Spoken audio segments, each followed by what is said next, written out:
This program is designed to provide general information with regards to the subject matters covered. This information is given with the understanding that neither the hosts, guests, sponsors, or station are engaged in rendering any specific and personal, medical, financial, legal, counseling, professional service, or any advice. You should seek the services of competent professionals before applying or trying any suggested ideas. Magazine publisher and entrepreneur Judith Mancini is sharing captivating conversations with experts in their field about the latest trends in our ever-changing world to help you become healthy, wealthy, and wise. Judith Mancini today will spark your interest and inspire you to lead your best life ever. And now, here's Judith.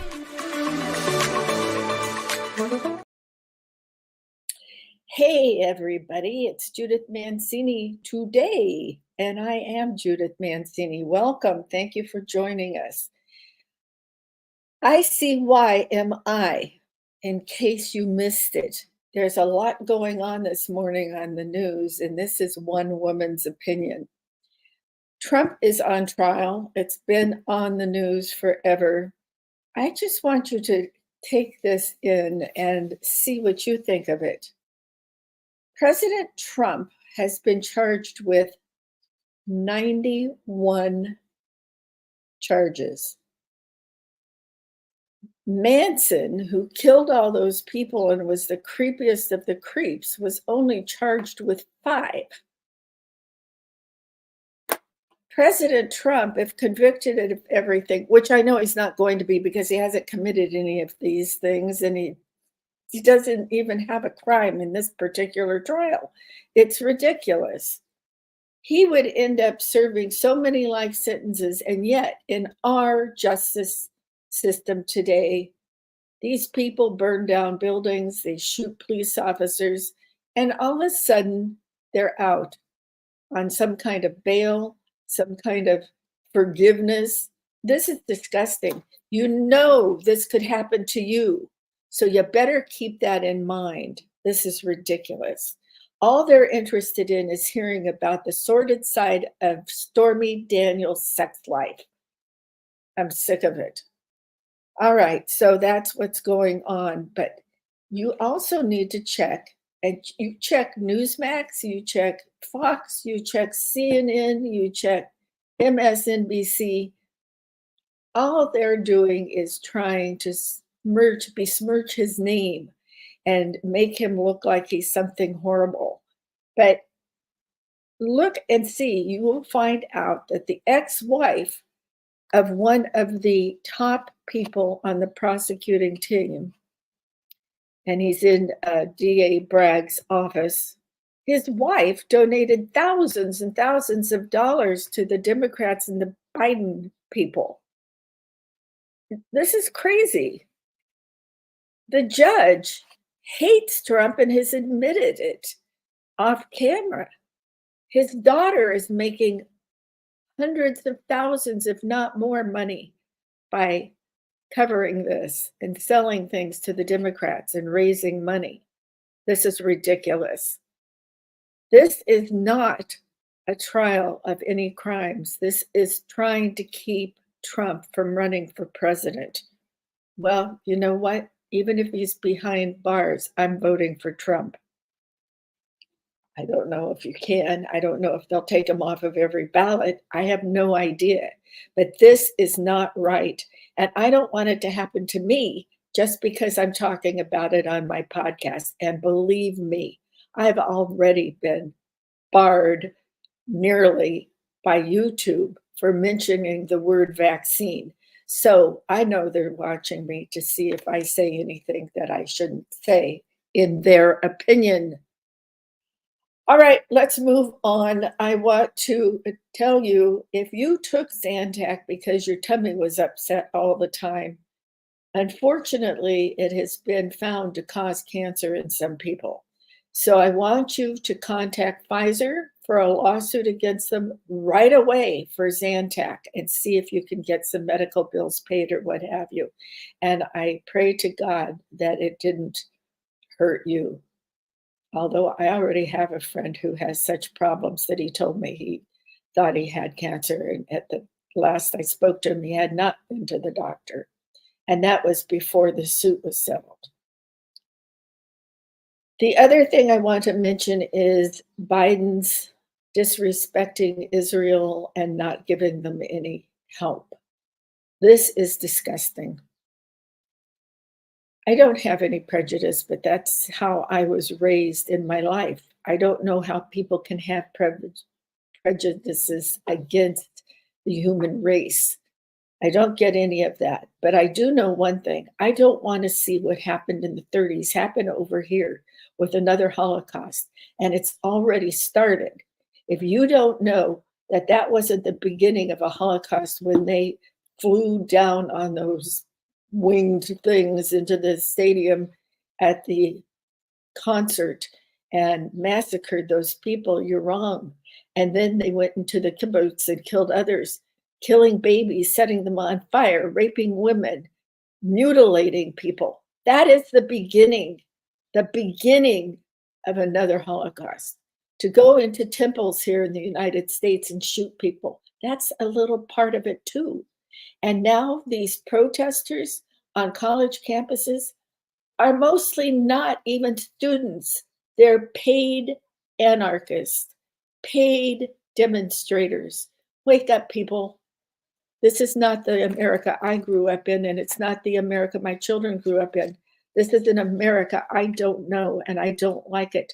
So when you go and you vote, you better think about everything that's going on, because you'll be next if you vote for the wrong person. Okay. On a happier note, I'm wishing all the mothers a happy Mother's Day this week. Sometimes it's not easy to be a mother. You have to raise your children to believe in the right things, believe in God or a spiritual being, and you need to be kind to people. That's the most important thing. Don't let your kids be on the computer all the time. Don't let them go to a college that is doing what they're doing, disrupting people and trying to persuade them to be against the United States. Thank your mother for all she does for you. She's very important. And if some of you think you didn't have a mother when you were growing up, I'm sorry, because my mother had polio. She was a polio victim, but we spoke often and I learned a lot from her, even though she didn't raise me. So here's to all the mothers and even the mothers like us that work so hard. So with that, we're going to bring our special guest on, Jamie Lynn. She is a wonderful woman who has a chronic disease that she is handling, but she is still doing unbelievable things with her life and her kids and everybody else. So with that, Juan, please bring on Jamie. Hi, Jamie. How are you? I'm doing well, Judith. How are you? Perfect. Thank you. I love the page in your office there. Is that your office? Oh, thank you. No, this is actually my dining room, but my husband loves still lives. I love those colors in my new little condo that my husband and I bought. I did my office with bright colors like that, and the trim is in that color. Yeah. Makes you happy. It's a pretty color. It does. I don't see any reason why your house needs to be like boring. So I agree. Or just all white, unless you have lots of neat things to hang on your walls or something. So let's get into this. You have a very full life, and you discovered recently, was it recently you discovered you had EDS and your connective tissue problem? I was recently officially diagnosed, but we've suspected I had this condition for probably about 10 years. But it takes a very long time to get officially diagnosed. And I have a lot of other conditions as well. So there's been a lot of specialists along the way. But Ehlers-Danlos syndrome, or EDS, is probably the connecting disease that makes all the others happen as well. Do you mind giving us a list of what you've discovered you are fighting after Sure. you discovered this? It's kind of a long list. I don't want to bore everyone, but no, essentially this is not boring. People ask about these things all the time. So EDS is a connective tissue disorder, and it has a lot of comorbid conditions. So I think the ones that people are most familiar with are probably POTS, which is something that a lot of people who have had COVID are dealing with. And then also mast cell. Wait, we need to get out of the initials. What is POTS? So POTS is postural orthostatic tachycardia syndrome, and it's a form of... I'm sorry. Yeah. No, it's okay. What does that do? So POTS is a form of what's called dysautonomia, which means that your regulatory, like circulatory system is not functioning properly. So the system in your body that controls things like your temperature, the way that your blood circulates, how fast your blood circulates, is not properly functioning. And so that is something that can cause things like dizziness. Some people have it so severe that they faint frequently. It can cause things like severe temperature fluctuations. So for me, I get very, very cold or very, very hot. You have a hard time dealing with hot temperatures. So it just generally makes people kind of uncomfortable. But it is one of the reasons why I walk with a mobility aid, because I do have days where I am very dizzy. And I have a son, so I don't want to be falling in public or anything like that. So, so that is one of the conditions. The next is called mast cell activation syndrome. Or MCAS for short. And it is a form of mastocytosis. So mastocytosis is a very rare disease, and MCAS is kind of a subcategory of that. And basically what MCAS means is that the person's body reacts to allergens that they're not actually allergic to. So when I go to get an allergy test, I come back with things like mold or dander, things like that, but and seasonal allergies. But I'm actually allergic to things like gluten, dairy. I'm trying to think of some other bug bites I'm very severely allergic to. And what the reason for that is, for whatever reason, my body overreacts to allergen stimulus. Our bodies are always attacked by allergens all day long. You know, we encounter mold, we encounter pollen, we encounter perfume scents and things. But people with MCAS or mastocytosis, their body sees all of those things as threats. So it's always in a higher alert mode, and it's causing that response. So I can have a severe allergic reaction to pretty much anything I encounter. And it can be different from day to day. So tomorrow I eat, chicken, fish regularly. I could eat chicken tomorrow with the seasoning I always use and have an allergic reaction. So there's really no telling what is going to cause that. But so that's one of the other conditions. Yeah, but yes. And the others, so with the way that Ehlers-Danlos syndrome impacts your body, it's a full system disease. So it causes things like arthritis, spinal degeneration, migraines. Yeah, I have all of the reproductive disorders, PCOS, endometriosis, adenomyosis, fibromyalgia. So it kind of just creates a trickle down effect of things. And I also have anemia as well. And as you may have seen recently, I've been diagnosed with autism, which is another very comorbid condition. That shocked me. Oh, really? Yeah. Oh, yeah, because you're fighting all these other things, and then to be diagnosed with autism, it didn't seem to fit in. It was just out of the blue. Yeah. So with autism, the reason I went and got tested is because my son is exhibiting symptoms and signs of autism. My son is 4 now. And as I started reading about autism, because I was generally familiar with it, but I had no reason to research it thoroughly. I started to see some of the same struggles that I have.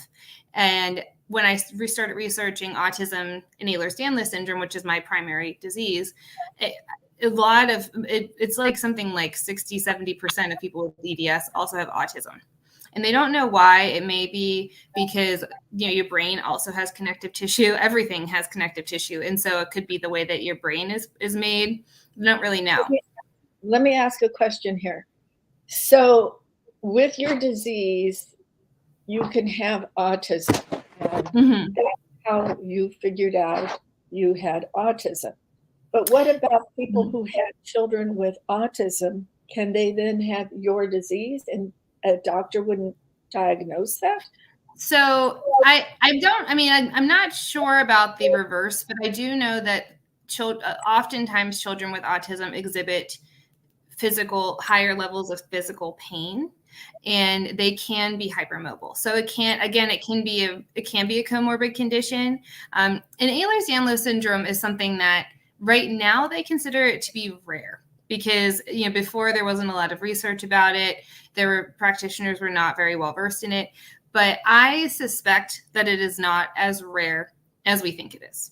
So I think that I think you're right. Yeah. So I wouldn't be surprised if it was something that children with autism need to be considered as tested for. But at the same time, you have to exhibit the symptoms of the exact physical, the physical components of Ehlers-Danlos syndrome. And it's harder to diagnose children with EDS because one of the criteria is hypermobility, which means that you can move your joints and things far beyond the normal range. And children can do that anyway because they're little and they're bendy. And so it's hard to say, yes, this child is extra hypermobile as opposed to a normal child who maybe isn't, because a lot of children are flexible anyway. So like a child that displays double jointedness with their hand, that could be a sign. Yes, absolutely. So I would say, my husband calls them party tricks. If your kid is displaying lots of party tricks where they're able to pop all their joints out and they can do a split and they can bend all their fingers back and they can do, like, I can touch my back of my head to my back of my skull to my back, things like that. If they're doing that into advanced preteen, and they're also complaining of pain and things like headaches and migraines and back pain, it's absolutely worth having them looked at because it's not normal for a young child to complain regularly of pain. So if it's, so that's something people often dismiss it as growing pains. And that is a thing. But if your kid is constantly complaining of headaches or my back is always hurting or, my legs are always hurting, those are things that you want to pay attention to and try not to dismiss. I'm not saying they have EDS, but, it's just not normal for a child to regularly complain about pain. So. Wow. So you said that you were diagnosed, but it took 5 years or more to find this. Were you constantly going to doctors and telling them your symptoms and doing blood work or other lab things, and they couldn't figure it out? So I have been exhibiting signs of illness since I was a child. So it started out as chronic pain, back pain.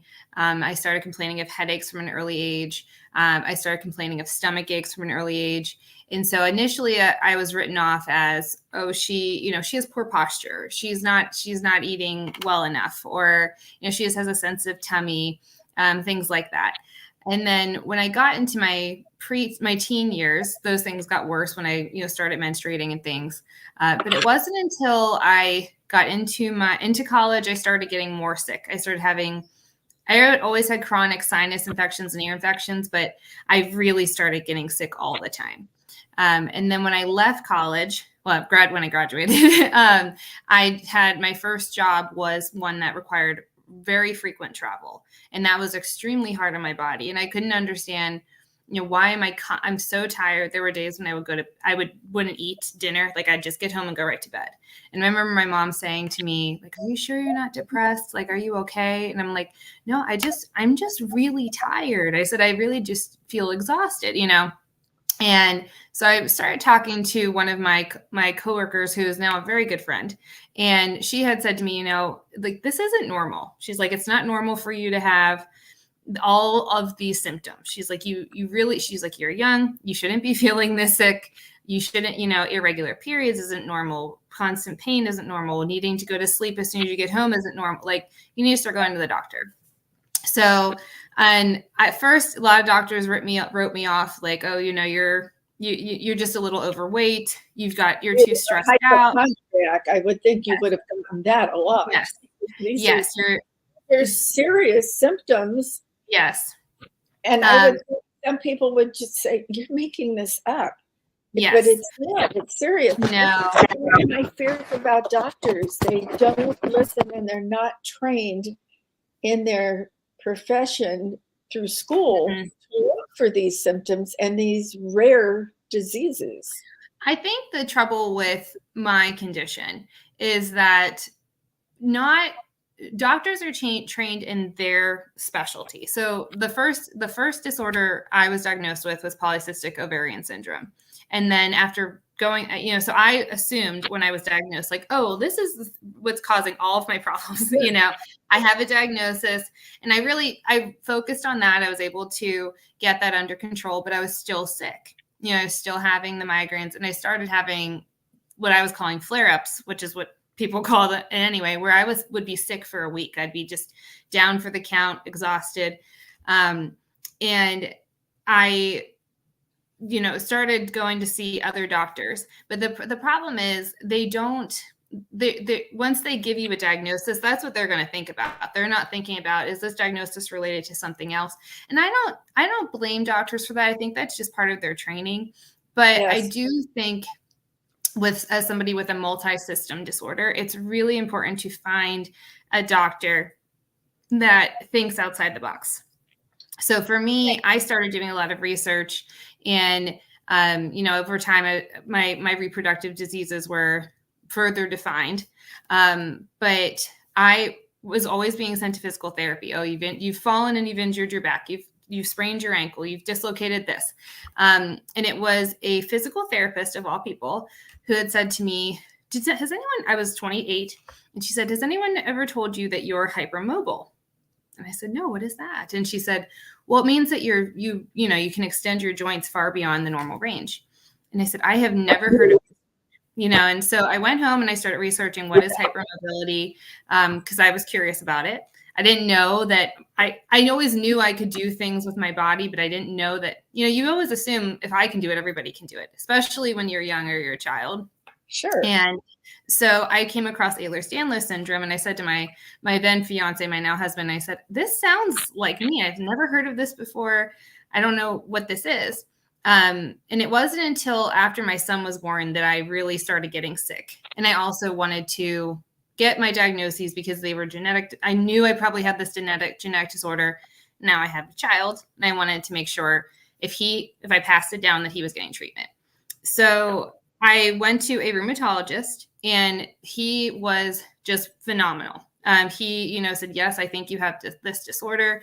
And because you probably have this, you're going to need to go to genetics. You're going to need to go to an immunologist. You're going to need to go to a cardiologist. And he started sending me to all of these specialists. He wrote me referrals for all of them. Go ahead. You're in Pittsburgh, is that correct? Mm-hmm. Mm-hmm. So are you using the university's facilities? So I pretty much stay within UPMC. So I do use some of the university facilities. Yes. To that, because it's one of the very best facilities in the country. Absolutely. And I feel that younger doctors are, oh, I'm sorry. Go ahead, Judith. I think it would be difficult in other parts of the country to have access to all the doctors you need. So it is absolutely. Mm-hmm. Absolutely it is. I was very fortunate to come across this doctor because he did take me very seriously. I ended up taking my husband and I sat down and basically wrote an extensive medical history of all the things that has happened to me. And I brought my husband with me because I had been so tired of being told, like, really, this has happened to you? You're so young. Like, you look so healthy. And my husband's a nurse. And so I brought him with me. And I said, you know, I brought my husband because I'm not listened to a lot, you know. And so he sent me to specialists that he knew were familiar with EDS and would take me seriously. And they started running tests, and all of my tests are coming back positive. So for all the various conditions. Now, is that blood work that they did, or other lab work, or how did they determine this?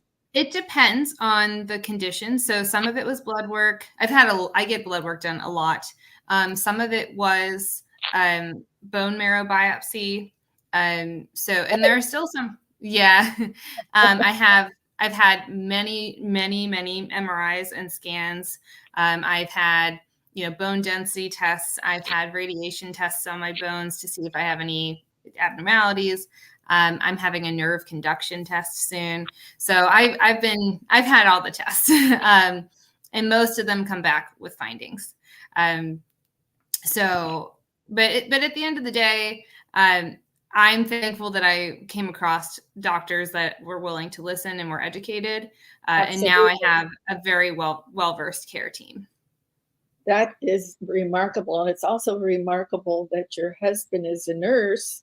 Yes. And understand all of these things. My daughter is a nurse. She went to Duquesne to become a nurse.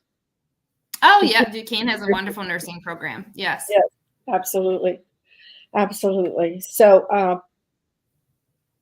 this is fortuitous that you have such a strong husband helping support you through your journey through all of that. And I think that's wonderful. But also, if we may, ask you how you feel day to day and how you take care of your son, and you have a full-time job besides. Yes. How are you managing to do all of this? Because, I have friends that are growing older and I say, I'm so tired, I can't do anything. But they're really bored. Yeah.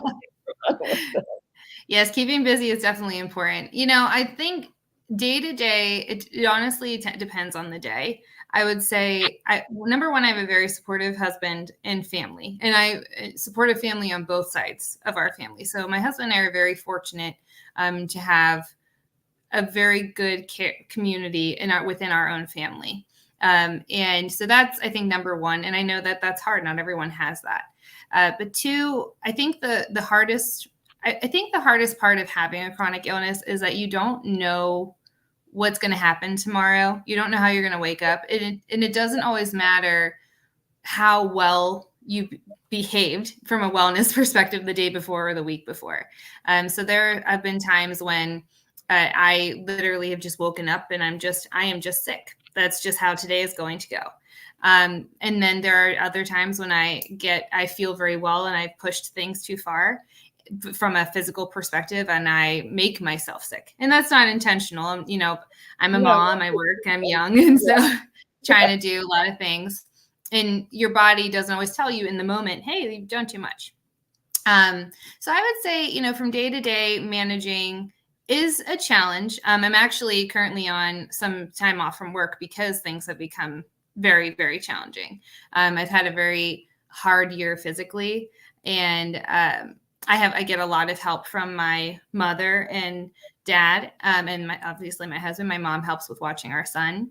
But I've taken some time off work so that I can spend time with my son, but I recover a little bit, give myself some time to rest and not be running from point all the way across the horizon. Right. But I think that in terms of managing things when you do have a full load, I think knowing when you need to take a break is important. I had said to my husband, I think I need a few weeks to rest. I've got to a point where my body is just tired. But I think knowing your limits is extremely important, and knowing when to ask for help and being okay with asking for help. There have been times where, I have fibromyalgia, and my fibromyalgia can make it so that I can't walk at all. And so I've called, it's not fun. I'll put it that way. And, I had to humble myself to know, like, there are times when I have physically not been able to care for my son, so I've had to call my parents and say, hey, can you please come and can he spend the night tonight? My body is not up for it today. Like, I need help. So that was a very humbling experience, becoming a mother and learning how to ask for help, because I am a fairly independent person. It's, so I think knowing your limits and actually listening to your body and listening to doctors. So yes, doctors have their limitations. They don't know everything. But they do mean it when they say, eat healthy, maintain a healthy weight, try to exercise within your capabilities. Don't, not everybody, I certainly can't run marathons. Try to keep your stress under control. Find out what that means for you. What do you need to do to manage your stress, and in doing the things from a test perspective. I go to the doctors a lot, but it's because the doctors have to monitor what's going on with me. So and people it gets exhausting, but you gotta do it. I will tell you, I had a breakdown. First of all, I don't think unless our mutual friend Janet told you, I lost my son to suicide 2.5 years ago. I'm very sorry to hear that, Judith. Thank you. It knocked me on my butt. Oh, yes. I have not had, I didn't give myself time to really grieve and move forward, because I'm very busy like you are with my different philanthropies and this and that and everything else, and my podcast. And it caught up to me in the last 6 months, 8 months, something like that. I had to cancel my show twice at the last minute. Last week, I lost my voice totally because of the sandstorms down here in the desert. But also, my lymphatic system has just gone kapooey. And my husband's looking at my arms, they're all swollen and this, and my eyes are swollen. He says, "What's wrong with you?" Well, I put myself to bed, and everything has cleared up. I don't suggest most people do that. I've been more into the wellness and the health for many, many, many years. I owned a health magazine at one time. So I put myself to bed, and it's absolutely true. When you have these problems, you need to rest. And I think women more so than men tend to try to continue their, what we call normal everyday life. And sometimes we can't. Yes. And we forget that. So I'm glad to hear you've taken some time off. Yes, absolutely. Can we move on a little bit before, I don't want to run out of time, because I want people to know exactly what you do. Can you tell me more about your full-time job? The one with the veterans? So currently I am... Yes. So currently I work for a company that does primarily training and change management, and I am one of the project managers on the team. We work with a large number of government contracts and some commercial contracts, but my primary role is to lead a few of the teams and help with the development of training. So I am a trained trainer and instructional designer and project manager. And so my teams currently support the Department of Veterans Affairs and also AmeriCorps, which is another government agency. Right. And so we, help with development of training, webinar-based training. We do virtual training. We create training materials. And on my other project, we help facilitate and produce up to 450 events a year for AmeriCorps. And so that we work... Yeah. So we work with a lot of individuals. There's a lot of liaison working with the government and government contractors.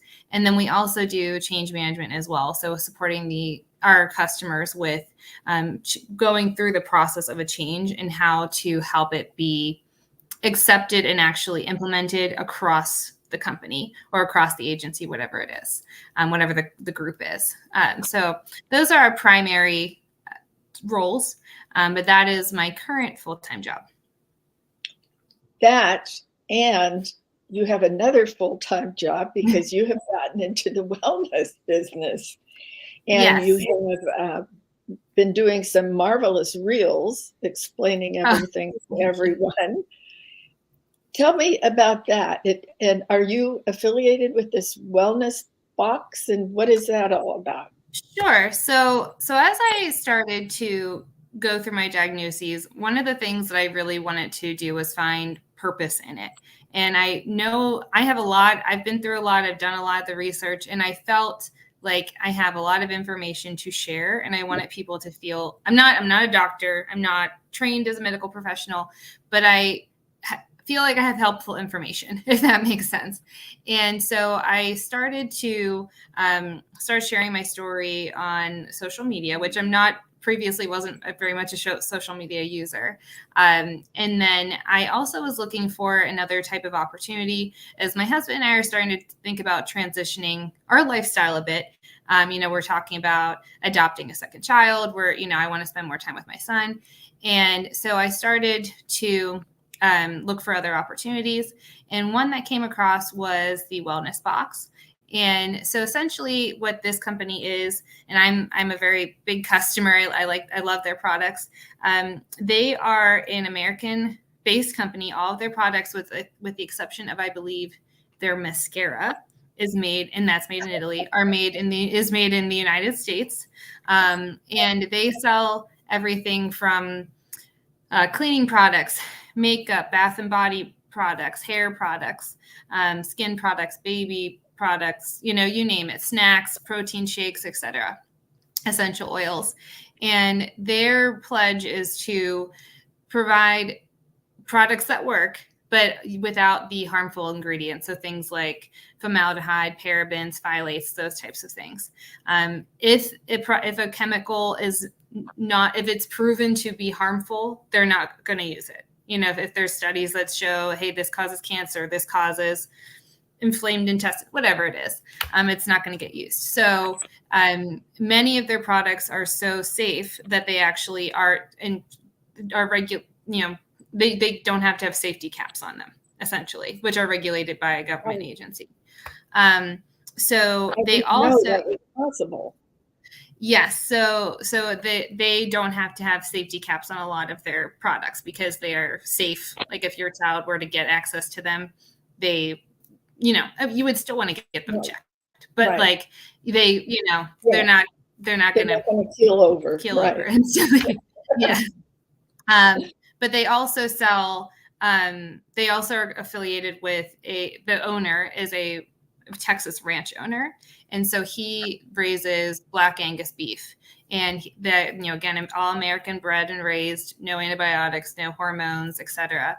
And it's basically the best steak I've ever had in my life. So while I'm a wellness person, I'm not anti steak. I like steak, so I'm going to eat it. So do I. Yeah, but it's kind of ruined restaurant steaks for me, if I'm going to be very honest.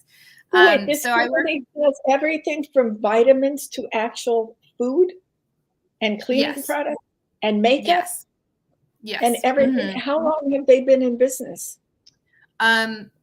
Over 35 years, I believe. So they've been around for a long time. And they're an online company. And the reason I like working with them, apart from the fact that I really like their products, is that they give you an alternative to the other stores that you might not want to be supporting. So I know that you have your very traditional American values, and that's what this company is all about. And so it gives you an alternative to going to Walmart or Target if you don't want to be supporting those types of companies. And they're selling the same types of products at a lower cost that are healthier for you. So I think that it's a great option, essentially. So is everything warehoused there in Texas by the rancher, or is it kind of from different areas? Or so in terms of where the warehouses are located for the products themselves, I don't know. I know some of them are in Texas, but I don't know if they span across the country or not. That I would have to research. Manufacturing is also in Texas, I would assume. Yeah, I mean that I'd have to check. I don't know that answer off the top of my head. But the beef products, yes, is all in Texas and processed there. So I'd have to do a little more research about where all of the manufacturing is. That I don't know off the top of my head. So, but I know some of it is in Texas at the very least. Now, so this is like affiliate marketing, is that correct? Yeah. So it's So basically how affiliate marketing. did you get connected with them? So I have been, and this is going to make me sound kind of hooey, but I have been really praying a lot about opportunities and saying, hey God, like if you're going to send me some opportunities and I'm going to be open to them and I'll try them out basically. And so I have been following different people on Instagram. And one young woman, I came across her content and I really liked it. And I clicked on her profile and she had a link that said, work with me. I didn't know what she did. And I said, well, I'll just see what she does. And this is that's what she does. So, and so that's how I became. Was that somebody named Brandy? No. Mm-mm. Okay. Her name is Trish. So she goes by, her handle is My Tinfoil Hat, I believe. So she's got a large number of followers.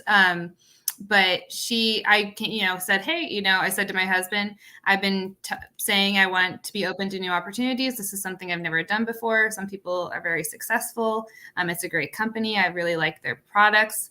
And he was like, well, try it out, see what happens. So how did you try it out? You just called them up, or what did you do? So had you been buying from them? How did I begin? Were you buying their products before you decided to look? So the way that their affiliate marketing works, it's buyer to buyer. So I connected with Trish and she sent me the information and I was able to get started with the company as a customer. So that's how, if someone were interested in learning more about the company, I think, you have my link. There is a link within my website that you can click on. It says, I think, the Wellness Box and Riverbend Ranch, which is the beef subscription. And they can click on that and send me their information, and I can send them more information about the company. So they really want it to be customer word of mouth connecting, because they want it to be, I'm very passionate about this product as a customer, and I want you to be interested in it as well. And I want you to try it out because it's worthwhile. Yeah. And is it lucrative for you to be doing this? If you are, I would say it depends on how committed people are to it. So I'm just getting started. So it can become lucrative. There are people who are doing very well, and this is their primary job. Some people do it to make a little bit of extra money. Some people do it as their full-time job. So I think that it depends, just like anything else. You get what you put into it, and what you want out of it. I would say, I think like 9 out of 10 people are just customers and they like the product, and they stay products. They stay customers, I should say. So I think it's dependent on what you want to get out of it. But if you're just wanting to get quality products that are safe for your home, and like me, I have MCAS, and so I'm very careful about the new products that I use, and I haven't had any allergic reactions or issues with their products, which is phenomenal. Like, for example, I'm wearing their lipstick right now. My son is actually allergic to I have Bare Minerals lipstick. My son also has MCAS. He's allergic to my lipstick. So when I started realizing I would give him a kiss, and he would, his face, and his face would break out. And I said, at first I'm like, what is going on? Like, I didn't realize. And then I started to make the connection. He's breaking out where I kissed him. And so, so it's crazy, but I'm not trying to bash Bare Minerals. I think that I understand that. What I want to know is, can somebody just buy the product from you and not sign up for the affiliate marketing? Yes. So the way that it would work, so say somebody is interested in the product, they can reach out to another person who is a customer. So I'm a customer. You can reach out to me, and I will get you enrolled, and then you can just buy. That link. Tell everybody that link to get to you to do the Wellness Box. Okay. Should I put it in the comments, do you think? Sure. You can't. There it is. Is that it? Is that the link? Or is that the link to your? Can you see it? Yep, that's it. That's it. Mm-hmm. That's it to get to you to be able to buy the product from Wellness Box. Okay. Mm-hmm. So if somebody is interested, they can reach out to me there, and then I will get them more information. You don't have to be. Being a customer does not require you to be somebody that's interested in starting this as an income as well. I think that being a customer is fantastic. I think that there's a lot that they offer. For example, I was an avid Shakeology user, again, because I have limited ingredients I can use. And they have an equivalent to Shakeology that is half the price. So, and I was able to switch over. Mm-hmm. Well, I want to just say this here before we run out of time. And I want you to go to this site, MSHA.KE/OURCONNECTIVETISSUE. That's Musha, MSHA.KE/our connective tissue, so that you can get a hold of Jamie Lynn. She goes by that on her reels. So if you want to find that on Facebook, you can look that up and find her. And go to this so that you can get all of her other information and access to this wellness box. She's just somebody that I just recently was told about and met, and I like her very much. And I think she's just a go-getter. And what she has done with living with this disease, well, it's the truth. And what you have done to give people with chronic disease hope and how to address it is remarkable. So I hope people go to that, and we'll follow up with that. Thank you. We'll have it back again. And I'm looking at the time. We're there. We're at the end of our time. Anything else you want to tell us, Jamie Lynn? No, I really appreciate being here, Judith. And, if anyone's struggling with chronic illness and they want somebody to reach out to, please feel free to connect with me. That's why I'm sharing on social media. I really want people to know that they're not alone. So if anybody needs something, feel free to reach out. And I appreciate you having me. And it's good to see you again. Judith, we met a long time ago, and I think I was kind of a teeny baby. I was like a little kid, I think. Something like that. That was when I lived in Pittsburgh the last time we were at the 20th Century Club. Yes, yes. I remember Janet showing me all of her gardens. yeah, right. It's wonderful. Janet is a very talented person, and I've had her on the show. Oh, yes. Her books, she is a wonderful author, so it's probably time to have her back on. So that would be good.